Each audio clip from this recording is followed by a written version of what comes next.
அனைவருக்கும் வணக்கம். பிரதோஷ பூஜை அன்று நம்ம என்னென்ன மாதிரியான அபிஷேக பொருட்கள் வாங்கி கொடுக்கணும், அதற்கு என்னென்ன பலன்கள் அப்படின்றத நீங்கள் இப்போ தெரிஞ்சுக்க போகிறீங்க.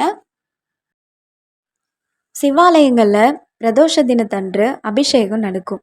அந்த நேரத்தில் நீங்கள் பால் வாங்கி கொடுத்தீங்க அப்படின்னா, உங்களுக்கு ஏதாவது நோய் இருந்தது அப்படின்னா அந்த நோய் தீரும். அது மட்டும் இல்லாமல் நீண்ட ஆயுளும் கிடைக்கும். தயிர் தயிர் நம்ம கொடுக்கும்போது நமக்கு எல்லா வளங்களும் கிடைக்கும். அடுத்து தேன் தேன் கொடுக்கும்போது நம்மளுக்கு இனிய சரீரம் கிடைக்கும். பழங்கள்லாம் நம்ம வாங்கி கொடுக்கும்போது நம்மளுடைய விளைச்சல் நல்லாவே இருக்கும். அடுத்து பஞ்சாமிர்தம். இந்த பஞ்சாமிர்தம் தரும் பொழுது நமக்கு செல்வ செழிப்பே நம்மளுக்கு ஏற்படும். அடுத்து நெய் நெய் நம்ம கொடுக்கும் பொழுது நம்மளுக்கு முக்தி பேறு கிடைக்கும். இளநீர் தரும் பொழுது நல்ல மக்கட்பேறு கிடைக்கும். அடுத்து சர்க்கரை. இந்த சர்க்கரை கொடுக்கும் பொழுது நமக்கு எதிர்ப்புகள் எதுவும் இருக்காது. அப்படியே இருந்தாலும் அது மறைந்து போகும்.